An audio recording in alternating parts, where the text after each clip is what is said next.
بسم اللہ الرحمن الرحیم۔ السلام علیکم۔ آج کا جو ہمارا ٹاپک ہے وہ اعجاز القرآن، اور یہ ٹاپک جو ہے نا، میں پہلے ہی بتا دوں، کافی لمبا ہو جانے والا ہے۔ وہ اس لیے کہ اس ٹاپک کا حق ہے کہ یہ لمبا ہو اور اس کو ڈیٹیل میں پڑھایا جائے، ڈیٹیل میں سمجھایا جائے۔ ہماری جو ٹیکسٹ بک ہے اس میں نا یہ ایسے سیدھا سیدھا دیا ہوتا ہے، یا اس طرح تھوڑا سا مشکل کر کے دیا ہوتا ہے کہ اب بچوں کو سمجھ نہیں آ رہی ہوتی، لیکن یہ اتنا مزے کا ٹاپک ہے کہ آپ نا قائل ہو جائیں گے کہ قرآن کا جو معجزہ ہے، قرآن کا اعجاز جو ہے نا، آج یہ جو بس ٹاپک پڑھیں گے نا، اور یہ واقعات بھی میں زیادہ سارے بتاؤں گی، یعنی کہ ایک دو واقعات بتائے اور آپ کو معجزے کا مطلب بتا دیا۔ آپ جو ہے نا، یہ میں نے پورے دل سے پڑھانا ہے اور آپ نے پورے دل سے یہ ٹاپک پڑھنا ہے۔ چلیں جی اسٹارٹ کرتے ہیں۔ بسم اللہ الرحمن الرحیم۔ اعجاز القرآن۔ اچھا، اعجاز کے جو نا سب سے پہلے ہم لغوی مطلب پہ آ جاتے ہیں۔ عربی میں نا عربی میں کیا مطلب، ویسے ہی اعجاز جو ہم کہتے ہیں معجزہ سے نکلا، اس کا مطلب ہے عاجز کر دینا۔ لیکن جو ہے نا ڈاکٹر محمود احمد غازی وہ کہتے ہیں کہ یہ لفظ معجزہ نہ قرآن میں ہے نہ آپ کو حدیث میں ملے گا، ٹھیک ہے؟ یہ ہم جو ہے نا اس ورڈ کو یوز تو کرتے ہیں، لیکن اس کی جگہ قرآن میں جو ورڈ آیا ہے وہ آیت ہے، نشانی ہے، برہان ہے، جس کا مطلب ہے دلیل۔ تو اگر آپ یہ چیز بیسک ایک پوائنٹ سمجھ لیں تو آپ کو بہت ساری چیزیں کلیئر ہو جائیں گی کہ قرآن میں جگہ جگہ آیات کا ذکر آیا ہے، ٹھیک ہے؟ اللہ تعالیٰ کہتے ہیں نا کہ ہم نے جو ہے کیا یہ لوگ ہماری آیات کو نہیں دیکھتے، کیا یہ ہماری نشانیوں کو نہیں دیکھتے، اور ہم نے انبیاء کو کھلی نشانیوں کے ساتھ بھیجا۔ تو یہ اعجاز کا سیدھا سا مطلب جو ہے وہ نشانی ہے۔ اچھا، پھر اس میں آ جاتے ہیں اصطلاحی مطلب۔ اچھا، اصطلاحی مطلب میں جب ہم آتے ہیں نا کہ قرآن جو ہے وہ معجزہ کو کیسے لیتا ہے، یعنی آیت کو کیسے لیتا ہے، تو ہم یہ دیکھتے ہیں کہ جتنے بھی انبیاء کرام دنیا میں آئے نا، ہر ایک کو اللہ تعالیٰ نے نشانیاں دے کے بھیجا، ہر ایک کو معجزات دیے۔ ہم حضرت موسیٰ کو دیکھتے ہیں کہ ان کو عصا، اور وہ جو ہے نا ان کا جو عصا تھا وہ سانپ بن جاتا تھا، اس طرح کا معجزہ دیا۔ بغل میں ہاتھ ڈالتے تھے تو وہ چمکنے لگتا تھا۔ اس طرح حضرت عیسیٰ کو معجزہ دیا کہ وہ جو ہے نا اندھوں کو بینا کر دیتے تھے، اور اس طرح مطلب علاج کر دیتے تھے لوگوں کا۔ اور جو ہے مختلف انبیاء جو تھے وہ اپنے اپنے معجزے لے کے آتے رہے۔ حضرت صالح علیہ السلام کو اونٹنی کا معجزہ دیا تھا۔ تو اگر تھوڑا سا بیک گراؤنڈ دیکھا جائے نا، تو یہ معجزات ان انبیاء کی قوموں کے حالات اور واقعات کی وجہ سے ان کو اس طرح کے معجزات دیے گئے تھے۔ جیسے حضرت صالح کے زمانے میں جو تھا، ان کوئی علوم و فنون نہیں تھے، کوئی ایسی چیز نہیں تھی کہ جو ہے نا بدو لوگ تھے، بس اونٹ چراتے تھے، صحرائی لوگ تھے۔ تو ان کو معجزے کے طور پہ اونٹنی دی گئی، جو بہت اسٹرانگ تھی، جس کو دیکھ کے وہ مان گئے کہ عام اونٹنیوں کی طرح نہیں ہے۔ اور اگر ہم بیک گراؤنڈ دیکھیں حضرت عیسیٰ علیہ السلام کا، تو اس میں ہم دیکھتے ہیں کہ جو فلسطین کا وہ شام کا علاقہ تھا، اس میں طب یونانی بہت مشہور تھا کہ لوگوں کے علاج جو ہے نا اس طب سے کیے جاتے تھے۔ تو حضرت عیسیٰ کو اللہ نے ایسی نشانی دی، ایسی پاورز تھیں کہ وہ لوگوں کا علاج کر سکتے تھے، اور وہ کسی بھی یونانی طب سے کہیں زیادہ افضل اور بڑھ کر تھا۔ اور حضرت حضرت موسیٰ علیہ السلام کا اگر ہم بیک گراؤنڈ دیکھتے ہیں، تو وہ یہ تھا کہ اس زمانے میں مصر میں جادو کا جو تھا علم وہ اپنی پیک پہ تھا۔ تو ان کو پھر ایک ایسا معجزہ دیا گیا جو وہاں کے لوگوں کے تمام اس جادو کے علم کے اوپر حاوی تھا، اور جادوگروں نے جو بھی سانپ بنائے تھے، حضرت موسیٰ کا عصا جو تھا وہ ان ساری رسیوں کو، ان سانپوں کو کھا گیا، اور وہ مان گئے اس چیز کو کہ یہ ہمارے بس کا نہیں ہے، ٹھیک ہے؟ تو اگر آپ نبی صلی اللہ علیہ وسلم کا دور دیکھیں نا، تو نبی صلی اللہ علیہ وسلم کے دور میں عربوں کے پاس کیا خاص بات تھی، کس چیز پہ وہ فخر کرتے تھے؟ وہ تھی ان کی عربی دانی، ٹھیک ہے؟ عربی زبان پہ ان کو اتنا فخر تھا کہ ہماری زبان اتنی رچ ہے، اور کہ وہ باقی لوگوں کو، باقی دنیا کے لوگوں کو کہتے تھے کہ دے آر اعجمی، کہ یہ لوگ جو ہیں یہ گونگے ہیں، ان کو نہیں کوئی بات، ان کو یہ مطلب ان کی زبان اتنی فصیح ہے ہی نہیں۔ اور اپنی زبان پہ فخر کرتے تھے، اور ایک چیز اس میں تھی شاعری۔ شاعری پہ ان کو بہت زیادہ ناز تھا اپنی۔ اور جو ہے نا شاعری میں ایک واقعہ آتا ہے کہ حضرت حسان بن ثابت جو مشہور شاعر تھے نا، ان کا بیٹا ایک دفعہ اس کو بھیڑ نے کاٹ لیا، اور بچے کو نہیں پتا تھا کہ اس کو بھیڑ کہتے ہیں، فرسٹ ٹائم اس نے مطلب دیکھا بھیڑ، اور بھیڑ نے اس کو کاٹ لیا۔ تو وہ آ کے روتا ہوا آیا، تو حضرت حسان نے پوچھا کس چیز نے کاٹا ہے؟ تو بچے نے کہا کہ مجھے نہیں پتا، لیکن وہ ایسی چیز تھی جیسے اس نے نا دھاری دار چادر اوڑی ہو۔ تو اس بات کو، اس تمثیل کو سن کے نا حضرت حسان بن ثابت جھوم اٹھے، اور انہوں نے کہا کہ بچے کے اندر نا شاعری کے جراثیم پائے جاتے ہیں، کہ اس نے یعنی بیان کتنا اچھا کیا اس چیز کو۔ اچھا، تو نبی صلی اللہ علیہ وسلم کے اوپر جب قرآن نازل ہوا تو وہ ہر طرح کی شاعری سے بہترین تھا، افضل تھا۔ شاعری نہیں تھی، لیکن شاعری کو بھی مات دینے والا کلام تھا۔ اور اس چیز کو جو ہے نا قرآن نے ایک چیلنج بھی دیا تھا نا قریش کو، کہ آپ اس جیسا ایک کلام ہی بنا کے لے آؤ، ٹھیک ہے؟ اگر مطلب تمہیں لگتا ہے نا کہ یہ کلام کسی انسان کا بنایا ہوا ہے تو تم بھی بنا کے لے آؤ، تمہیں اپنی شاعری پہ بڑا ناز ہے۔ लेकिन वो इस चीज़ को नहीं कर सके थे, हत्ता कि इस चैलेंज के जवाब में एक सहाबी ने सूरह कौसर, जो सबसे कुरान की छोटी सूरत है, 3 आयतों पर मुश्तमिल, वो खाना काबा में लटका दी कि लाओ इसके मुकाबले पे जो है ना कोई शायर अपना कलाम पेश करना चाहे तो पेश कर सकता है। ठीक है, शायरी का वो नहीं चैलेंज का मुकाबला कर सके। फिर दूसरा चैलेंज कुरान ने उनको दिया कि अरबों में ना कहानत बहुत ज़्यादा राइज थी, ठीक है? कहानत होती है फ़ालगिरी या किसी के गैब का हाल बता देना, ये चीज़ें बहुत ज़्यादा थीं।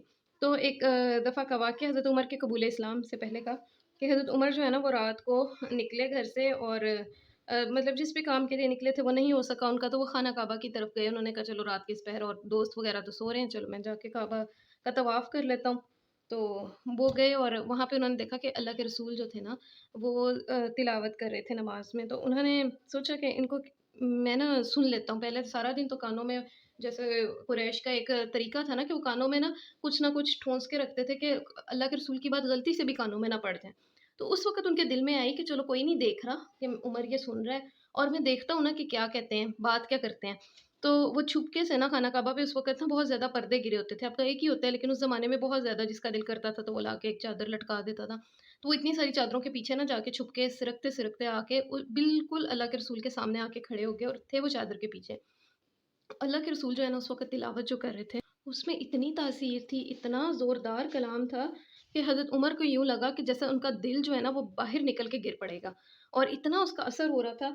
तो उन्होंने ना दिल में सोचा कि अपने आप को तसल्ली देने के लिए, मुतमिन करने के लिए कहा कि ये तो बड़ा ज़बरदस्त शायराना कलाम है। तो उसी वक़्त जो आयत आई अल्लाह के रसूल की ज़ुबान पर, वो ये थी, वमा हुआ बिक़ौली शायर। तो हज़रत उमर कहते हैं कि मैंने फ़ौरन इतना उनको हुआ कि अरे! ये बात तो मैंने सोची और ये इनके मुँह पे आ गई कि ये किसी शायर का कलाम नहीं है। तो हज़रत उमर कहते हैं कि मैं अभी ये सोच ही रहा था, उन्होंने दिल में कहा कि अच्छा, अपने आप को तसल्ली की कि फिर ये कहानत है, अगर शायरी नहीं है ना, तो उसी वक़्त अगली आयत क्या आई, वला बिक़ौली काहिन, और ये किसी काहिन का कलाम भी नहीं है। तो इस पे जो है ना वो इतनी शदीद उलझन उनको हुई इस बात से कि मैंने सोचा और ये आ गया, ये किस तरह का कलाम है, और जो है ना वो फ़ौरन वहाँ से निकल के तो अपने घर चले गए। और काफ़ी दिन वो इसी कशमकश में रहे, और उसके बाद का जो वो वाक़या है ना कि उनकी बहन के बारे में किसी ने उनको बताया, वो अल्लाह के रसूल को कत्ल करने जा रहे थे, क्योंकि वो बहुत ज़्यादा परेशान हो गए कि किस तरह का कलाम है और इसका कितना पुरज़ोर असर है, कि मेरे ऊपर भी हो रहा है, तो चलो मैं इस किस्से को ख़त्म कर देता हूँ। और नाउज़ुबिल्लाह वो रसूलुल्लाह को कत्ल करने जा रहे थे। जब उनको किसी ने कहा कि तुम अपने घर की तो खबर लो, तुम्हारे घर में क्या हो रहा है? तुम्हारी बहन जो है और बहनोई, उन्होंने इस्लाम कबूल कर लिया। और वो गए तो वहाँ पे हज़रत हुज़ैफ़ा जो थे, वो उनको कुरान पढ़ा रहे थे, हज़रत हुज़ैफ़ा छुप के, और वो सारा वाक़या आपको पता है कि किस तरह फिर उनकी बहन ने उन्हें कहा कि तुम हाथ नहीं लगा सकते। तो उन्होंने जो सहीफ़े थे, और उन्होंने फिर माफ़ी माँगी, जब बहन का खून निकलता देखा, उन्होंने मारा था ना बहनोई को, बहन बचाने लगी तो बहन के भी चोट लगी। तो उन्होंने जब वो पढ़ी आयात, उनके दिल पे बहुत असर हुआ और वो अल्लाह के रसूल के हाथ पे जाके उन्होंने इस्लाम कबूल कर लिया था। तो ये भी कुरान का एक मौजिज़ा है, एक निशानी है कि कैसे एक कट्टर दुश्मन के तौर पे वो गए थे, लेकिन इस कलाम ने, किसी ने नहीं उनको फ़ोर्स किया, किसी ने दलीलें नहीं दी। उस कलाम की अपनी एक ताकत थी जिसने हज़रत उमर को सरेंडर करने पे मजबूर कर दिया। और दूसरा वाक़या जो है ना वो था वलीद बिन मुग़ीरा का। वलीद बिन मुग़ीरा जो थे ना, खालिद बिन वलीद के वालिद थे, और उनको जो है ना कुरैश ने भेजा कि आप अल्लाह के रसूल को जो है ना, बल्कि हाँ, अल्लाह के रसूल ने ना उनको दावत दी। तो उन्होंने कहा कि मैं समझदार आदमी हूँ, मैं जाके देखता हूँ, चलो अगर कोई अच्छी बात हुई तो देख लेंगे, और अगर जो है ना कोई बुरी बात हुई तो मतलब मैं उसको रिजेक्ट कर दूँगा। अच्छा, आप जब गए हैं वलीद बिन मुग़ीरा जब गया है ना, तो अल्लाह के रसूल ने कुछ आयात की तिलावत की। ठीक है? और वो बड़ी तवज्जो से सुनता रहा, बहुत मुतासिर होकर वापस आया, और अगले दिन कुरैश की मजलिस में जाकर कहने लगा कि तुम इनकी मुखालफत छोड़ दो, इसलिए कि वो जो कुछ कह रहे हैं, वो कुछ और ही चीज़ है, तुम इस कलाम की हकीकत को नहीं समझ सकते। अबू जहल ने ये सुनकर ना इसका मज़ाक उड़ाया और बोला कि क्या खाना बहुत ज़्यादा मज़े का था, जिसने तुम्हें इतना मुतासिर कर दिया कि तुम बदल कर आ गए हो? इसने कहा, जो चाहो सो कहो, कहनी थी जो बात वो कह दी। फिर वो ज़िंदगी भर इस तासुर पर कायम रहा। इस्लाम की मुखालफत में पहले जितना सरगर्म अमल नहीं रहा, लेकिन इस्लाम इसके मुकद्दर में नहीं था, इसलिए वो मुसलमान नहीं हुआ। अलबत्ता इसे यकीन हो गया कि ये कोई गैर मामूली चीज़ है। अच्छा जी, यहाँ पे मैंने ये चेंज कर दी स्लाइड। फ़साहत और बलागत पे हमने बात कर ली, खुले चैलेंज पे बात कर ली, और खुला चैलेंज जो है ना, वो आज के दौर में भी है। ये नहीं कि वो बस उसी ज़माने के लिए था और बस ख़त्म हो गया, बल्कि वो आज भी ज्यों का त्यों मौजूद है, कि आज भी कोई बड़े से बड़ा शायर आ जाए ना, तो वो कुरान के जो है ना अल्फ़ाज़ की जैसे बंदिश है, जो सनाए और बदाई का कमाल है, उस चीज़ के बराबर कोई चीज़ नहीं लेके आ सकता, ठीक है? फिर आ जाए नंबर 3 पे, कुरान का एक इल्मी एजाज़। अच्छा, इल्मी एजाज़ में सबसे पहले आप ہم سب لوگ اس چیز کو جو ہے نا، جب بھی ہم قرآن پڑھتے ہیں واقعی انسان اشش کر اٹھتا ہے، اس کے مطلب علمی جو ایک ہے نا انداز قرآن کا. لیکن عجیب بات یہ ہے، معجزے والی بات یہ ہے کہ جو قرآن پیش کرنے والی ہستی تھی، جن کی زبان سے ہم تک پہنچا، کیا وہ ہستی کوئی اسکالر تھے، کوئی بہت پڑھے لکھے، کوئی کتابیں لکھنے والے، کوئی بہت بڑے عالم تھے؟ نہیں، اللہ کے رسول تو امی تھے، وہ پڑھنا لکھنا نہیں جانتے تھے. اور اس سے بڑھ کے کیا معجزہ ہو سکتا ہے کہ آپ نے جو ہے وہ ایسی زبردست ایک کتاب دنیا کو دے دی جس کے برابر کی کوئی پائی کی کتاب نہیں کوئی لا سکتا. اچھا، اس کے اندر نا اب علمی اعجاز میں یہ کہ ہر طرح کے علوم آ جاتے ہیں. عموماً جو اسٹوڈنٹس ہوتے ہیں وہ سائنس کے حوالے سے تھوڑا سا ہوتے ہیں، لیکن میں آپ کو بتاؤں کہ سائنس ہے، لا ہے، آپ کے جو اسے کہہ لو کہ تھیوریز وغیرہ ہیں، آپ کے سوشل سائنسز آ جاتی ہیں، ہر چیز کو انکمپاس کرتا ہے سائنس. تو اس کا جو بایولوجیکل سائنس ہے، یا آپ کہہ لو کہ جو اس طرح کی ہے نا تاریخی سائنس ہے جس میں آپ کی آ جاتی ہے آرکیولوجی وغیرہ، یہ تو بہت بات کی بات ہے نا. ہر طرح کے علوم کو وہ انکمپاس کرتا ہے، اس میں ہر طرح کی چیزیں ہیں. اور سائنس والا، چلے میں آپ کو واقعہ بتاتی ہوں جو کہ میرا فیوریٹ واقعہ ہے. میں بہت انسپائر ہوئی تھی اس واقعے سے. جو مورس بکولی ہے نا، فرانس کے تھے، ڈاکٹر تھے، فرینچ ڈاکٹر. ان کو بلایا گیا شاہ فیصل کا علاج کرنے سعودی عرب. اور وہاں پہ ریاض میں، غالباً جدہ میں، وہ جس ہوٹل میں ٹھہرے، اس ہوٹل میں نا ایک جائنماز اور ایک قرآن پڑا ہوا تھا، اور انگلش ترجمے والا قرآن تھا. تو مورس بقاؤلی جو ہے وہ پڑھتے رہے قرآن. انہوں نے دیکھا، انہوں نے کہا اس میں تو بڑی سائنس کی بھی کافی ساری چیزیں ہیں. انہوں نے نا پوائنٹس نوٹ کر لیے. انہوں نے کہا اچھا یہ ان کی مذہبی کتاب ہے، اس میں دیکھتا ہوں کہ کیا جو سائنسی پوائنٹس ہیں وہ صحیح ہیں یا غلط ہیں. اور وہ جا کے نا وہ پوائنٹس لے جا کے انہوں نے اپنے ملک جب واپس کیے تو انہوں نے بائبل بھی سامنے رکھ لی، بائبل سے بھی سائنس کے سارے پوائنٹس نکالے. اور جب ان دونوں کو انہوں نے کمپیئر کیا نا، تو انہوں نے یہ بات کی کہ جتنے اسلام کے سائنٹیفک پوائنٹس تھے وہ سارے آج کے دور میں درست ثابت ہو رہے ہیں. کسی ایک چیز میں بھی جو ہے نا وہ کوئی خامی یا غلطی نہیں پائی گئی. اور حالانکہ اس زمانے میں 1400 سال پہلے تو کچھ بھی ایجاد نہیں ہوا تھا، میرا خیال ہے دوربین بھی نہیں تھی کہ آپ ایک کھلیے کوئی چیک کر لیں. اور جتنا قرآن نے ڈیٹیل سے ہمیں بتایا، جنین کیسے بنتا ہے، مادہ کیسے بنتا ہے، سارا کچھ. تو جو ہے وہ کہتے ہیں بائبل کے جتنے کانسیپٹ ہیں وہ سارے آج غلط ثابت ہو رہے ہیں. اور اس چیز سے وہ انہوں نے اسلام قبول کر لیا. اور پھر قرآن کے اوپر ایک چھوٹی سی بک لکھی، مطلب آپ سائنٹیفک تفسیر بھی کہہ سکتے ہیں قرآن کی، the Bible, the Quran and the science. تو یہ جو ہے نا قرآن کے علمی اعجاز کے اوپر جو ہے نا بہت ساری چیزیں ہیں کہ اگر آپ لینا چاہیں نا اس میں کوئی کمی نہیں ہے. اور تاریخ کا اس بات آ جائیں، اب اللہ کے رسول کے دور میں کوئی کتابیں پرانی نہیں پڑھی ہوئی تھی جو پڑھ کے اللہ کے رسول صحابہ کو سناتے ہوں کہ جی یہ حضرت موسیٰ کا واقعہ ہے، یہ حضرت عیسیٰ کا واقعہ ہے، یہ ذوالقرنین کا واقعہ ہے، یہ اصحاب کہف کا واقعہ ہے. کوئی ایسی ان کے پاس تو کوئی ہسٹوریکل جو ہیں وہ مواد تھا ہی نہیں، اور خود اللہ کے رسول پڑھنا بھی نہیں جانتے تھے. اچھا، اس میں نا انہوں نے اس پہ نا بہت سارے لوگوں نے اعتراض اٹھایا جو پہلے کے زمانے کے مستشرقین تھے نا. ایک تو بات یہ تھی کہ جو فرعون کی لاش تھی نا وہ کوئی 1900 میں جا کے نا 1900 میں جا کے وہ ڈسکور ہوئی ہے، ٹھیک ہے. 1800 میں وہ نہیں تھی، آئی گیس سو، میرا خیال ہے کہ میری ڈیٹ صحیح ہے. تو وہ فرعون کی لاش کے بارے میں ان کو بڑا تھا کہ قرآن تو کہتا ہے فرعون کی لاش باقی رکھی گئی ہے، اور فرعون کی لاش نہیں مل رہی تھی، نہیں تھی. تو جب یہ اہرام مصر کی کھدائی ہوتی رہی ہے نا، اہرام مصر جب تقریباً 100 سوا 100 سال پہلے جو ہے نا ایک اہرام کے اندر ایک صندوق پڑا تھا اور اس میں ایک لاش پڑی تھی. اور وہ جو لاش تھی نا وہ رمسس دوم کی لاش تھی. میں یہاں پہ لکھ بھی دیتی ہوں.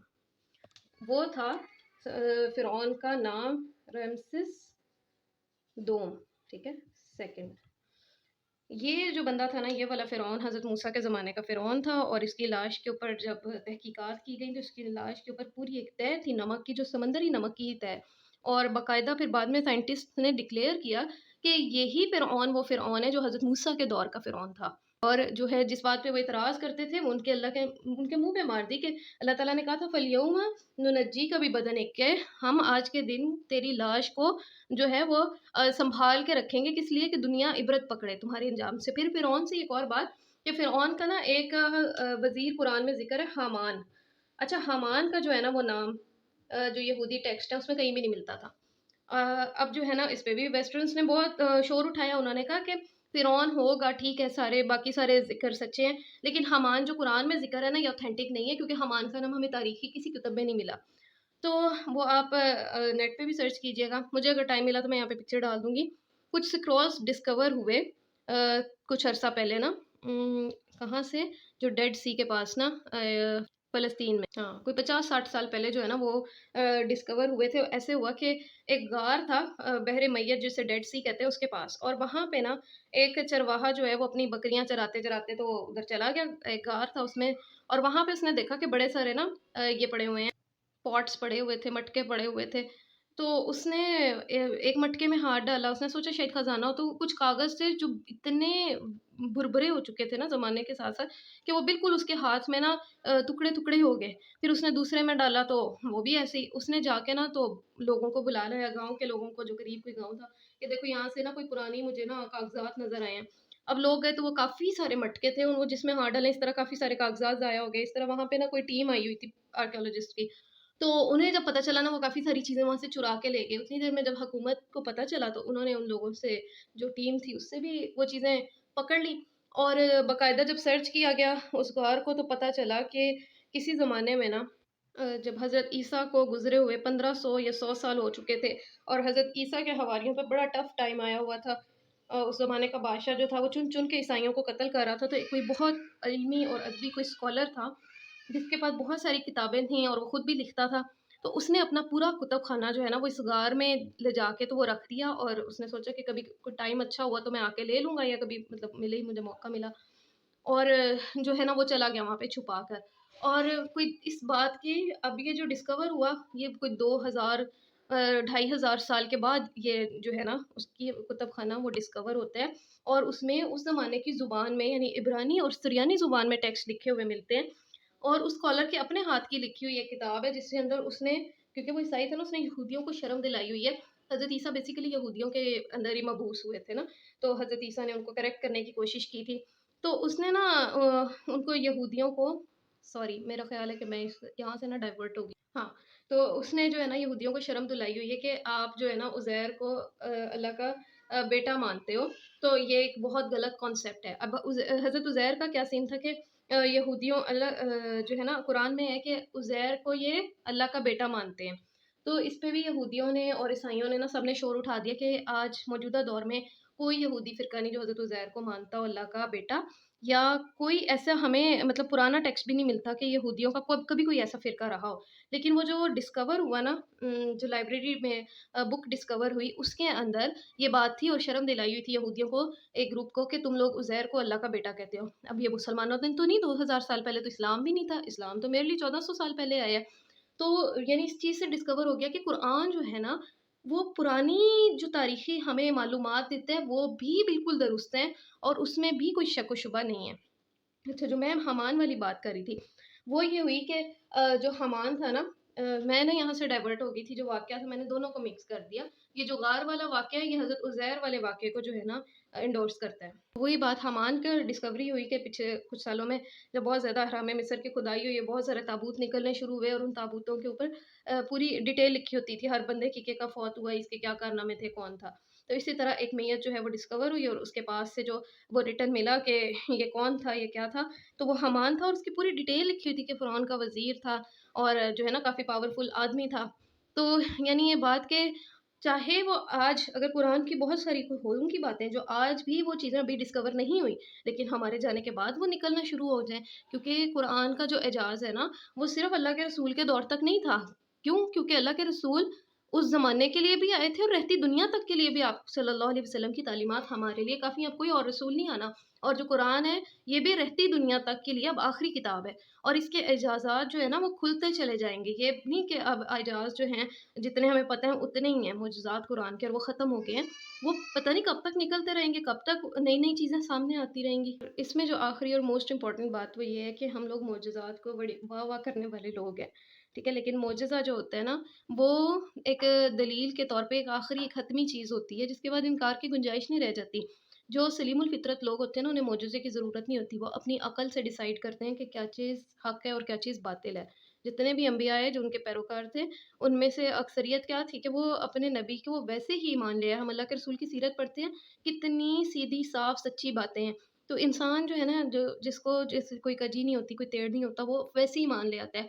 कुछ जिनको थोड़ा बहुत शक होता है, वो मुअजिज़ा देख के ले आते हैं। लेकिन जिन्होंने नहीं मान लाना ना, जिनके दिलों पे पर्दे पड़े हुए हैं, जैसे कुफ़ारे मक्का थे, تو उनमें से अबू जहल जैसे लोग थे, वो नहीं ईमान ला के आए, सारी निशानियाँ देख लेने के बावजूद, हर चीज़ अपनी आँखों से देख लेने के बावजूद नहीं लाए। हज़रत जो थे मूसा, उनके दौर में जो जादूगर थे वो तो ईमान ले आए, लेकिन फ़िरौन जो था वो नहीं ईमान लेके आया था। तो बस इतनी सी बात कि एजाज़ुल कुरान जो है ना, ये कुरान को समझने के लिए और कुरान की ना आपकी अज़मत और दिल में बैठ जाती है जब आप ये वाक़यात देखते हैं।